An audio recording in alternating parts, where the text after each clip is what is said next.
topic natin is yung the truth about prayer. Alam niyo naman yung prayer. Prayer is powerful. Let us pray. Ako na magdalida. Sino yung mag-closing mamaya? Jefferson ako. Ay, mga pala ito. Let us pray. Praise you, Father God in heaven. Maraming salamat po sa pagkakataong ito, Panginoon, na kami inatinipan, Panginoon, upang ano po po yung Lord God, ang inyong buti salita, Panginoon. At naway, patuloy nyo kami kabayan, Panginoon, na tulog po na ba ng banal na Espiritu, Lord God, na inuubig po nawa kami, upang lubos namin maunawaan ang inyong salita, Panginoon, na mumutawin yung Panginoon sa aming mga labi, Lord God.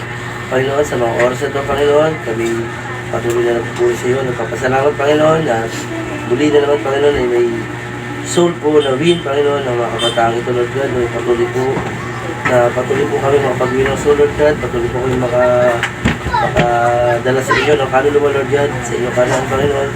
Muli, Panginoon, paunahan niyo po kami sa gabi ito, in the name we pray, Amen. kapag napasensya na kayo, may sabayang aking paramdam. Ang topic natin ngayon is the truth about prayer. Alam niyo ba yung prayer? Hindi mo lang. Ang prayer kasi, ayun yung parang daily na dapat natin gawing lifestyle. Araw-araw natin dapat gawin. Sisimula ako sa sa question na. Bilang anak ng Diyos, palagi mo ba siya kinakausap sa oras Bilang anak ng Diyos, palagi mo ba siya kinakausap o sa oras lang na may problema ka? Diba? Kasi ang true prayer kasi, kinakausap natin ang Panginoon. True reading Bible, kinakausap tayo ng Panginoon. Ngayon, ulitin ko yung tanong. Bilang anak ng Diyos, palagi mo ba siyang kinakausap o sa oras lang na may problema ka? Ito, kuya. Ano sa akin kuya? Sa akin lang po na nakakausap ko siya na pagpapay ko eh. Nung nag-pray po kami sa Zion Church kuya na sabi ng aming pastora ano daw, subukan daw namin kausapin yung Panginoon. Yun po. Kinausap ko po yung Panginoon nun nung kung ano pong kulay yung nasa likod ko po. Tapos yun po, naano ko po yung tapos pinag-pray ko din po yung nasa likod ko po. Yun lang po yung kaya ako kausap ko yung Tama Panginoon. naman yung sabi ni Kuya Jeff. Tama naman yun yung nasa likod niya, kung sino nasa likod niya, hindi niya alam kung anong kabugali meron. Pinag-pray niya. So, ulitin ko yung tanong ulit. Bilang anak ng Diyos, lagi mo bang kinakausap si God? Nagpiprayer? O nagpiprayer ka lang kasi may problema ka? Kuya Gilbert, ikaw, sagot ako. Siguro sa akin, masasabi ko nga, kasi simula sa paggising, simula sa pagkain, kinakausap ko yung Panginoon. Kumbaga, kasi sa kanya lang naman ako nanghingi ng guidance eh. Kumbaga, manghingi ka na lang na basta-basta nang hindi mo siya kinakausap. Magpe-pray ka lang ba pag, ayun yung pinakamalaki tanong dun eh, yung kinakausap mo lang ba yung Diyos ng araw-araw kahit walang problema o may problema, or nagpe-pray ka lang kapag may problema. Ang mahirap kasi sa mga tao, nagpe-pray lang sila pag may problema. Masakit man, pero ayun yung katotohanan na nagpe-pray lang sila pag may problema. Kumbaga, ginagawa nilang ambulansya yung Panginoon. Kung may problema, ayun sigad-agad yung tinatawagan. Kaya kahit wala tayong problema, lagi tayo mag-pray. Lagi natin siya kausapin para maging malapit tayo sa Kanya.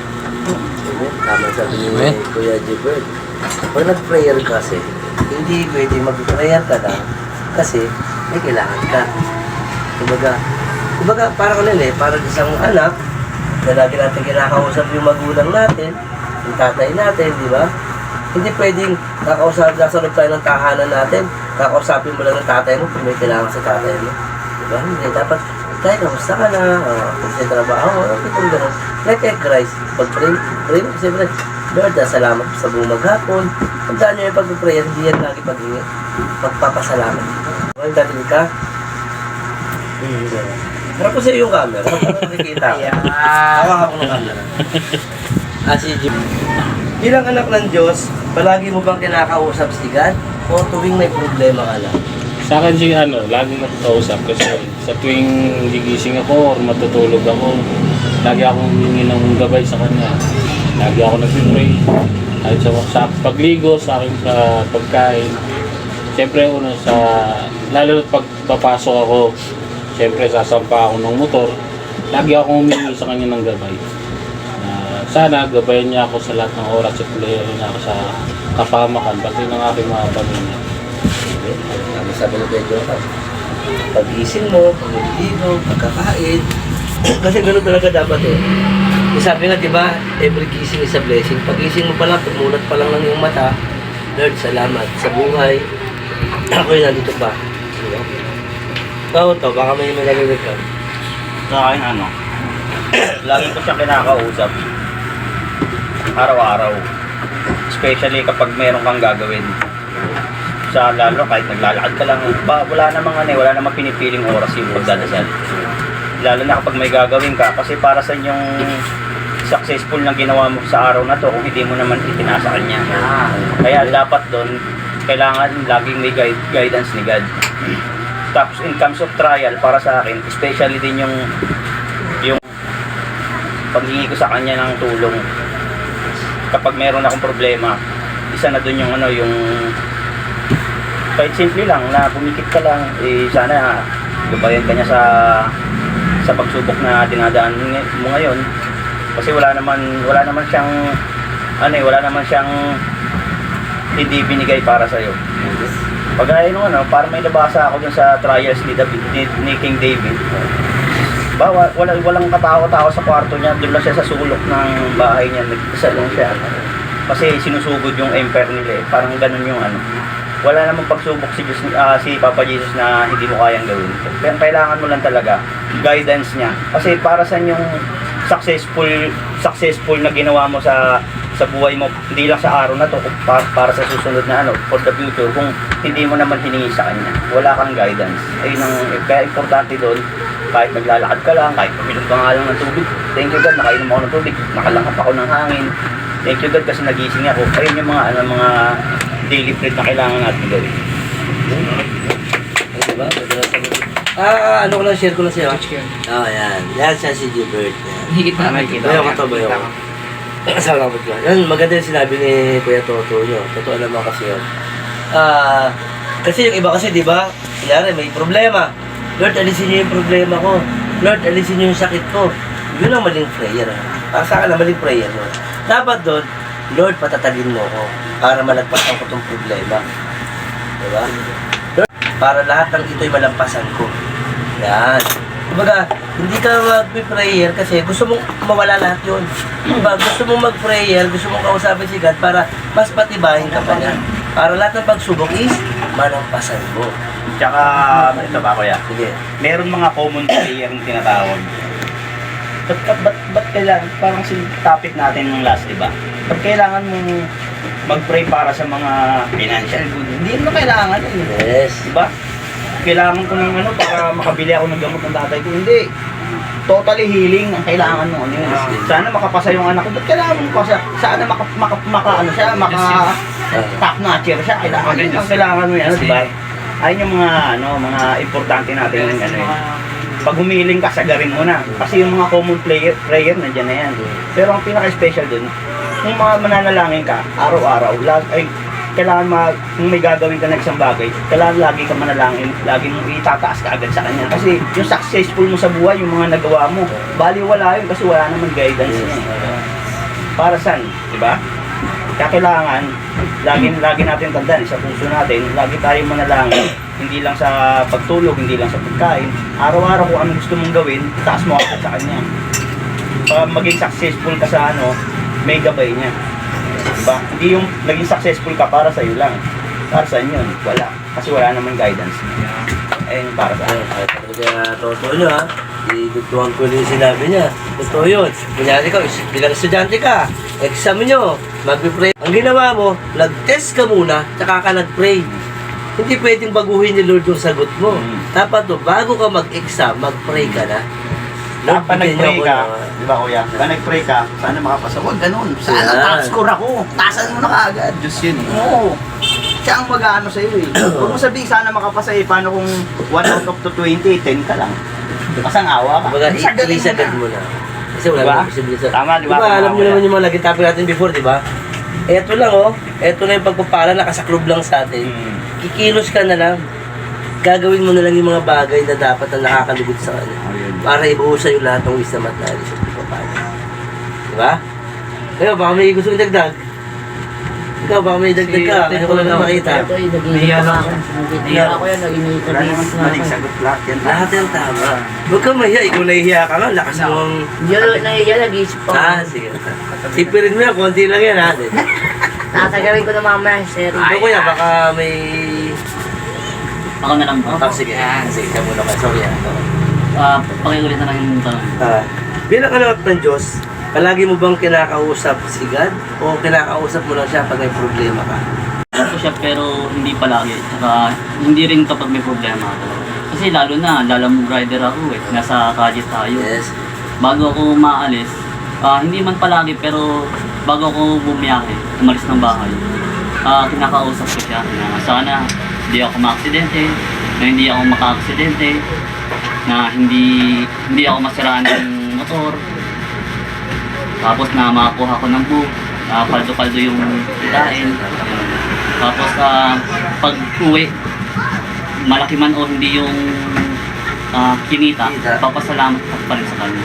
Kasi nakauwi na kasi, hindi nasiraan yung motor, hindi ako naka-aksidente.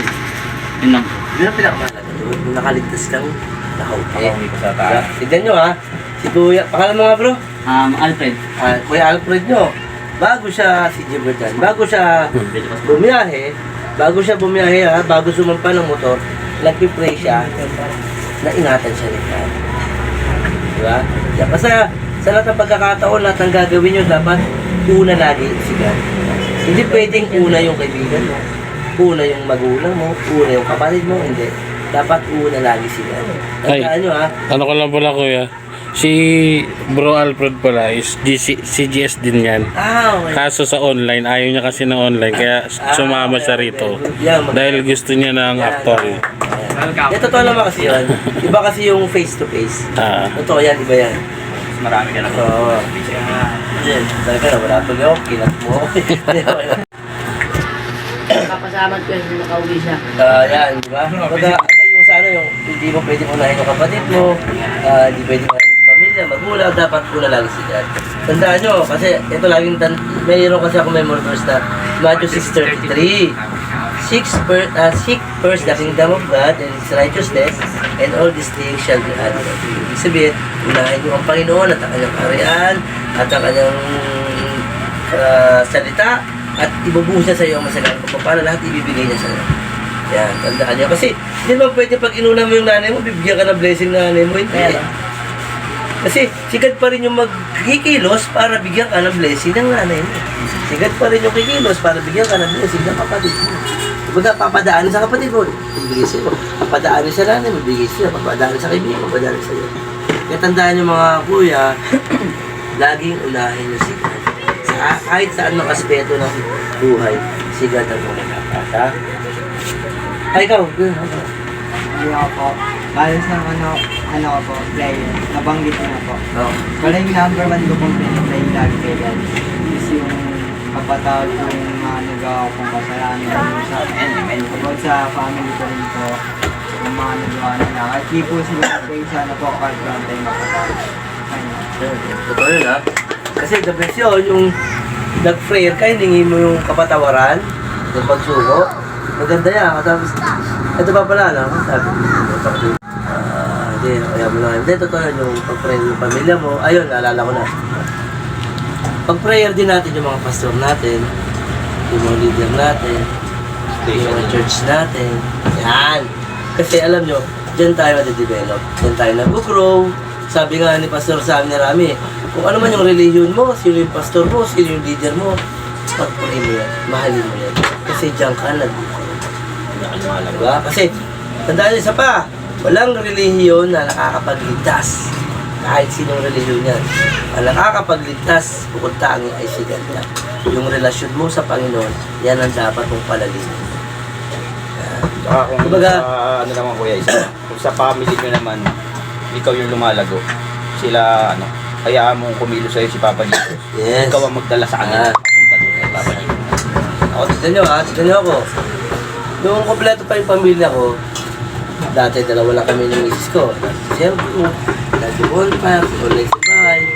Sumunod, nakuha ko yung panganay ko, may sarili na siya kayong cell group, sino nyo? Leader na rin siya. Sunod, yung anak ko si Angel, may cell group na rin siya, cell member din siya, sir naman. Diba? Kumbaga, lahat, hindi pwedeng ikaw lang yung ligtas. Dapat yung pamilya mo.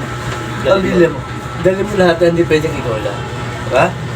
Tsaka ito, share ko lang sa inyo. Yung nabanggit kanina ni Gento, yung kay King David kasi. Alam niyo ba kasi yung King David? Alam niyo diba yung anak niya? Namata, dungis-dungis siya, diba? Nag-dismiss yung mga kasambahay.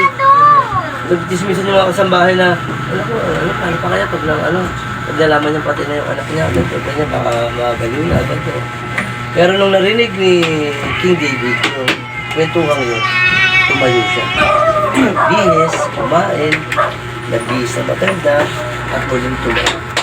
Ibig sabihin, nag-ayuno siya kasi yung anak niya, hinumingi siya ng kasagot sa Panginoon, nag-prayer siya kung ano yung sagot doon. Kung mabuti ba yung anak na o hindi. Binigyan siya ng sagot, yung anak mo, wala. Pero sa kabilang banda, nag-uri pa siya. Nagpatuloy siya. Diba? Diba? Kasi kung iba yun kung iba lang sa iba nangyari, share ko lang sa inyo ha. Si misis ko kasi nawala. Last May lang. Kung ako wala, kaya kung wala ako sa nantong gawain, baka hindi niyo ako nakikita. Baka lagi ako lasing. Baka wala na ako sa trabaho ko, matagal na Baka lagi ako lasing. Baka natuto na ako. Hindi ko naman, baka natuto ko mag-drugs. Baka lagi mainit yung ulo ko. Diba? Pero still, hoping pa rin ako na. Alam ko na may plano ang Panginoon. Kasi lahat ng buhay natin, hiram yan, siya yung nagbigay, siya rin yung babawi niya. Siya lang yung may karapatang bumawi niya. Diba? Kaya, tandaan nyo, everything happens with a reason. May dahilan ng Panginoon. Yung mga pagsubok, na mga problema, hindi yan ibibigay sa atin na higit pa sa kakayahan natin. Diba? Sabi nga, prayer mo lang, Lord. Hindi pwede mag-prayer ka na, Lord, yung problema ko, alisin mo to. Lord, yung sakit ko, alisin mo to. Hindi. Dapat, Lord, bigyan nyo upang malampasan ko itong problema na to. Matatagin nyo ako, Panginoon, upang malampasan ko natin ito. Yan, diba? Tapos, Lord, bless nyo po yung gamot ko, na may kasi na ba ng Espiritu, bigyan ng power para maibsan na ay karamdaman. Mga panalangin. Hindi pwedeng instant na, Lord, alisin mo yung yung pagsubo ko. Alisin mo to, tabi mo to. Lord, yung sakit ko, alisin mo to. Diba? Number 2. Ang number 2 topic natin ay anak na yan, anak na yan. Ang topic number 2 natin,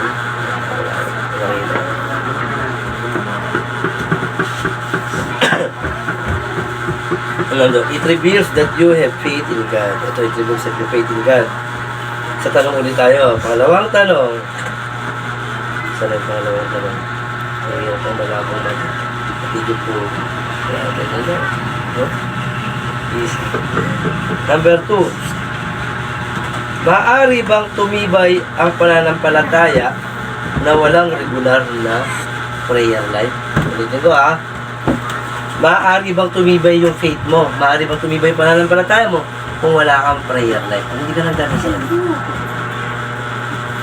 Ikaw, maaari bang tumibay yung pananampalataya mo kung wala kang prayer life? Siguro masasabi kong Doon ka sa taas. hindi titibay yung faith mo kung wala kang prayer. Kasi paano mo makikilala yung faith mo or sa kung saan ka nananampalataya kung hindi mo naman kinakausap, kung di mo kinikilala. Kumbaga yung prayer kasi parang quality time na rin yung sa Panginoon kung iisipin Pero kung wala ka nun, paano lalago o paano sa totoo lang, paano ka magkakaroon ng faith or pananampalataya pag di mo siya kinakausap? At ayun nga yung pinaka di ba, na kung may pananampalataya ka, manampalataya ka sa Kanya, gamit yung pagdadasal or pakikipag-usap sa Kanya. Kaya malabong tumibay o malabong malabong lumago yung pananampalataya mo kung hindi ka nakikipag-usap sa nagbibigay lago sa buhay mo. Yun lang. Ang tawag sabi ni Kuya Brad, di ba? Isipin mo ba, ikaw mo ba magkakaroon ka ba ng faith kung hindi ka nag-pray? Hindi mo siya kinikilala. Oo, paano mo siya kakausapin? Ang sarili mo lang. Di ba? Kaya napakahalaga ng prayer. Goto. Ayun na, yun nga yung sabi ni Kuya, mawawala yung tibay ng pananampalataya natin. Kasi nga, tayong dadasal, hindi natin siya ganun kakilala. Diba? Kung sa pamamagitan ng mga pag-ano natin, pag-prayer natin, doon nakikilala natin siya. Kasi nabibigay niya yung mga natutukunan niya yung pangangailangan, ang mga dalangin natin. Magputukla tayo ng Bible. Doon natin siya nakikilala rin. Diba? Kasi kung hindi mo siya kilala, paano tayo mananampalataya? Sino yung dapat nating, di ba? Sampalatayain. Kaya hindi nga natin siya gano'ng kakilala. Alam natin siya yun, si Papa Jesus. Pero gaano mo siya kakilala? Diba? Hindi ka nga nananalangin araw-araw eh. Diba? So yun ang ano. Kaya kailangan, lagi tayong manalangin, lagi natin itaas sa Kanya, na lagi natin lahat ng mga na talagang kilala natin siya. Bubuksan mo yung puso mo, Espiritu Santo natin sa katawan natin, mga natutulog na nandyan lang yung Espiritu Santo sa katawan natin. Kailangan lang i-open mo siya, kilalanin mo siya, tanggapin mo siya kung sino siya. Diba? Maganda yung sabi ni Kuya Tonyo, di ba? Yung sabi niya na tawag dito, hindi natin ganoon kakilala. Kilala na natin siya as Jesus Christ. Diba? Ang tanong nga doon, kung siya kakilala. Nagitabi na natin yan before, kung natatandaan mo. Diba? Kasi nga, through prayer, dyan lalalim yung faith mo kay God. Isa yan, through prayer na yan. Kasi sample ko lang sa inyo, magtatay. Kunyari ikaw, tatay mo, papa mo. Paano magiging mag-close kayo ng papa mo kung hindi mo siya kinakausap sa loob ng bahay? Diba? Paano lalalim yung relasyon yung dalawa kung hindi kayo nag-iimikan sa loob ng bahay? Paano ka mamahalin ng tatay mo kung siya'y binabalingala mo? Kaya napakahalaga ng prayer, napakahalaga ng pakikipag-communicate kay God at sa Ama. Diba? Kaya ikaw, baka ma-share ka? Paulit yung tanong. Ang tanong, diba? Nagtatantarising isa ko. Maari bang tumibay ang pananampalataya na walang regular na prayer? Para sa akin bro, hindi. Hindi tatatag yung faith mo sa Kanya kung hindi ka nagdadasal. Kasi yung faith, paniniwala mo sa Kanya. Paano yung tatatag yung faith mo kung hindi ka nagdadasal sa Kanya? Kasi yung pagdarasal hindi lang pagpapasalamat tsaka paghingi ng ng kapatawaran. Humihingi ka rin ng gabay, humihingi ka ng mga panalangin mo, diba? Ganun. Yun lang. Tama, maganda sabi ni Kuya Alfred, diba? Kasi pag nag-prayer ka kasi, talagang kumbaga, dyan lalalim mo relasyon mo kay God eh. Diba sabi nga, pag lagi ka nakikipag-usap sa Panginoon, mas lalalim mo relasyon mo sa Kanya. Tapos bukod doon, dapat, mag-read ka rin ng Bible, parang nakikilala mo rin siya ng gusto. Nakikilala mo. Kasi, sa Bible kasi, kumpleto na yun. Walang bawas yun, hindi na pwedeng bawasan, hindi na pwedeng nagtigan. As is na yun, yun na yun. Silyado na yun. Kumbaga, alam niyo sila nung nabagit ko na ito dati sa topic natin, yung Bible, kinasihan na. Kinasihan na ng banal na Espiritu na. Sa nakapagsalita ka na Bert, no? Ikaw kaya? Ay na po yung sa nabanggit ko po sa Bible. Ay na po, yung paano itibay yung Faith. kay God kung hindi ka mag-pray and magbabasa sa Bible. Siyempre din po yung pagsisimod. Tapos, yung di lang po natin sinasabi kay God yung mga kasalanan natin. Tapos, yung gali natin hindi maganda sa iba. Yung pinapakita natin na gali sa iba. Pero kay God, goods po, kind po. Yun, tama sabi ni Kuya. Kasi ito naman yun, pag nag-prayer ka dapat, hindi lang basta sinalita, dapat gaganapin mo. Hindi pwede, Lord, patawarin ako sa kasalanan ko. Bukas pa ka naman, inulit mo naman. Same pa rin ang kasalanan mo. Pogs money ka. Digit. Digit ka, Lord. Hindi na Tawag pa mo. Hindi na pa mag-pogs money. Pinapukasan mo na naman. Nayaya ka na naman ng mga kaibigan mo. Pero totoo yan ang sabi nito. Basta pag humingi na lang kapatawaran ng Panginoon, hindi pwede nang ulit-ulitin yung kasalanan. Hindi sabi nga, di ba? Ang sorry, okay yan. Mag-sorry ka. Pero yung sorry, hindi hobby yan. Yung gagawin mo ng liba, sorry ha. Pag nagkamali ka, sorry ha. Sorry ha. Yan, ha? Sino ba? O, tamo. Di ba sabi ko sa'yo? Pag tayo nagkukwentuhan ng ganito, yung kalaban na dyan sa paligid yan.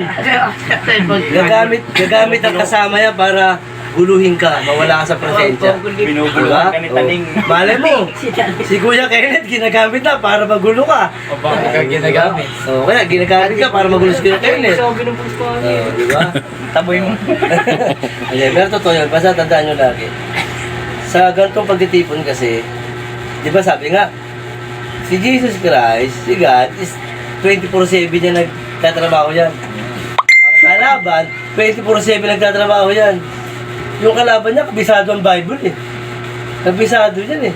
Diba? Eh tayo pa, na hindi natin kabisado yung Bible. 1 kilos ang sa'yo yan at nawaglit lang yung isip ko. Huli ka. Ganyan kumilos ang kalaban. Pag kumilos ang kalaban, kaya dapat yung prosensya mo, dapat hindi mo alisin si God sa sa heart mo. Diba, sabi yung nabanggit ko dati, yung rapture. Pag nag-rapture, at titignan din yun naman ang puso mo. Kahit nasa ganito ka, kahit nasa misa ka, kahit nagpe-prayer ka, pero yung puso mo, wala si God. Iwan ka. Iwan ka. Lalo nyo, kaya dapat, tandaan nyo lagi, wag nyo maalisin si God sa puso nyo. Wag yan, sa lahat ng pagkakataon. Ikaw?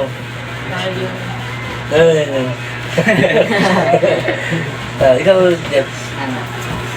Sa akin po ay. Uy, wala ka sa bibig. Magigigil kasi siya eh.